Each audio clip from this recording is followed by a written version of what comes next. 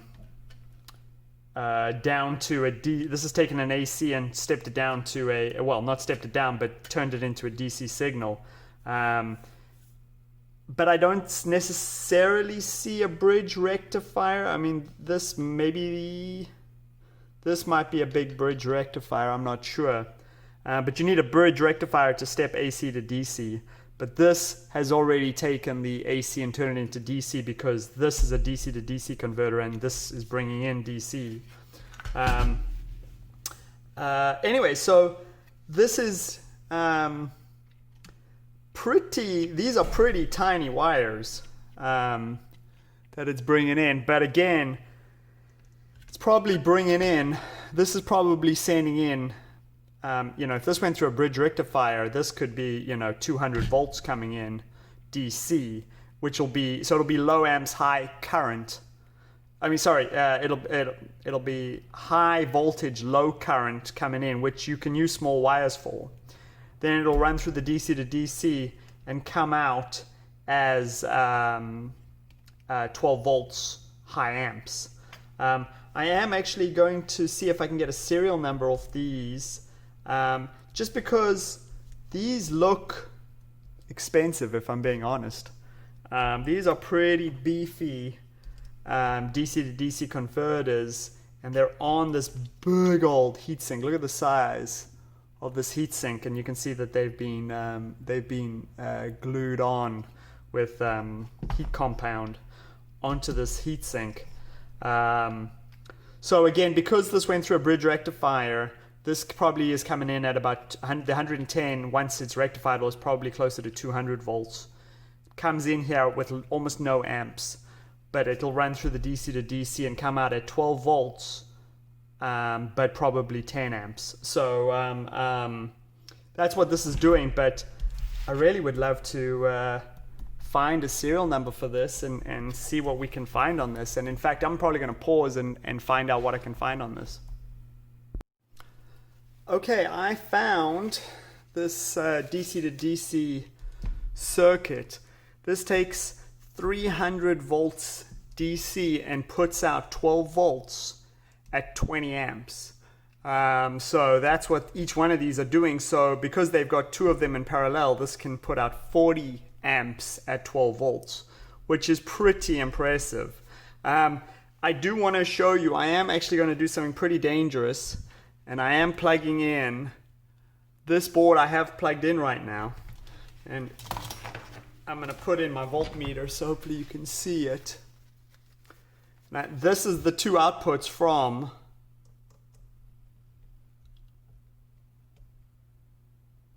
.322 DC volts is coming out of this right now. Again, so the voltage comes in, goes through a bridge rectifier and some capacitors and some smoothing, and comes out at 320 volts. And then it runs through these DC to DC converters and they are in parallel just to double the amps. So this is since each one of these does 20 amps, this is pushing out 40 amps, which is, 40 amps is not enough to start a car, but it is plenty to power to power your radio and navigation and headlights and stuff like that. So let's get some of this out of the way here. And actually I need to make sure that I discharge any of these capacitors here.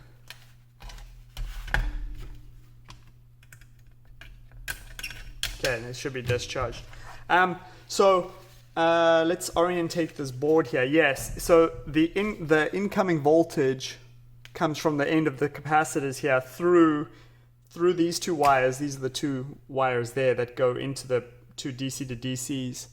And then they come out, and there's four outgoing wires. Well, and why are there four outgoing wires? Well, they decided not to common the wires back up before they left. So they have the output of one coming out and the output of the other. And then they actually combine them using the plane here on the circuit board.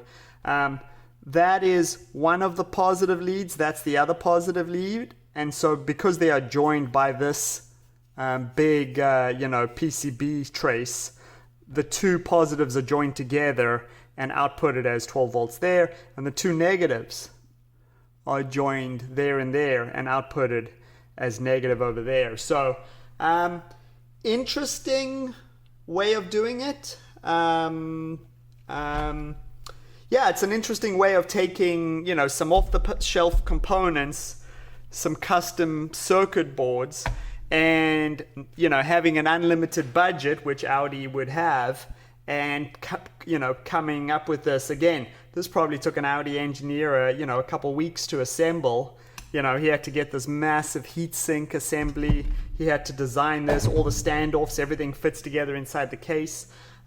This took some engineering and some work, whereas anybody else would have probably, got a trickle charger or just a small battery big enough to power the electronics but not big enough to start the car.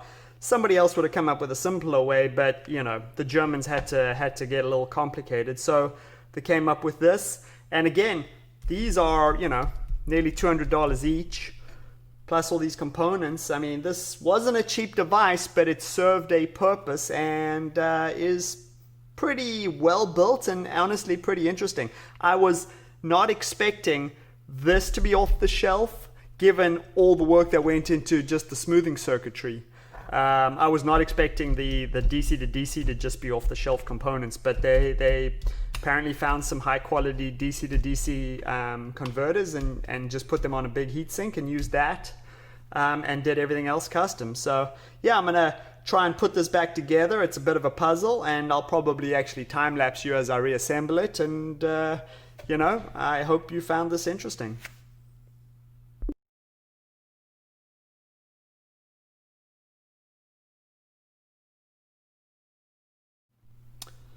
So I want to give you a quick warning. You saw me trying to discharge the capacitors earlier, and I was touching the positive and the negative, but honestly those are not actually connected to the capacitors. They are connected to the output of the DC to DC, so touching these actually had no effect. And luckily, I decided to poke around a little bit with my screwdriver before I began reassembly, and I didn't have it on video, but can you see the carbon burnout trail over there? Because the biggest shock you've ever seen jumped when I put my screwdriver on here. That is because these capacitors, these are big capacitors, and they are still holding a charge, and this engineer probably did not put a bleed resistor on these capacitors. So they are holding a charge, and that is a lot of capacitors. And I just recharged these capacitors for you guys, and I am going to touch this off again, and wow, this thing is a hell of a crack when it goes.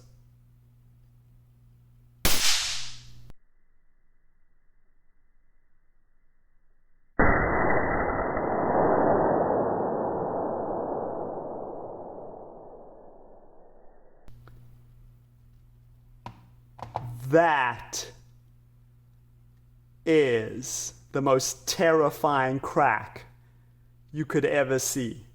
I mean, that could kill somebody. I mean, now it should be discharged. There shouldn't be any energy left. It's done.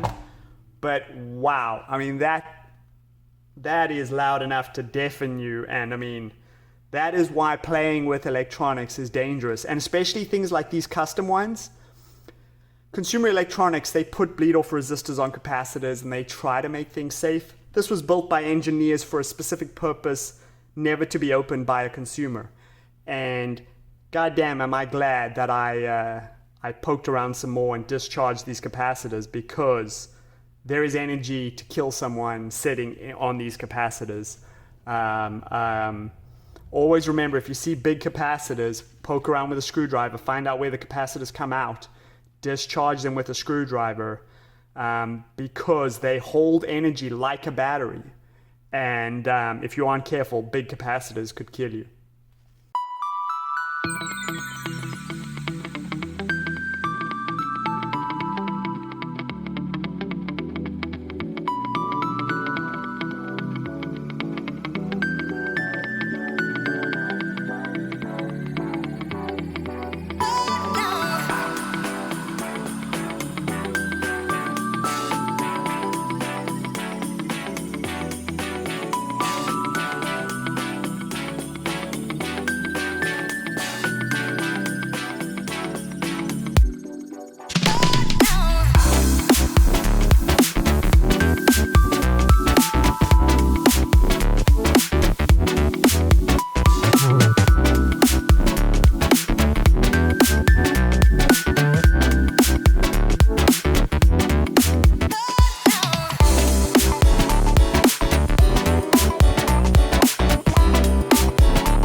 Okay, we are reassembled and we can plug it in. Fans kicked on.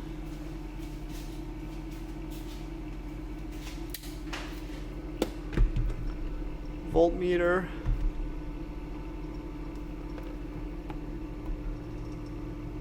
$13.93. Even though there was that massive explosion from the capacitors, capacitors are designed to absorb energy really fast and discharge it really fast. So that big crack from those capacitors really didn't actually hurt the capacitors. So the device is still working just fine. And yeah, it's interesting device and you know, serves a pretty good purpose.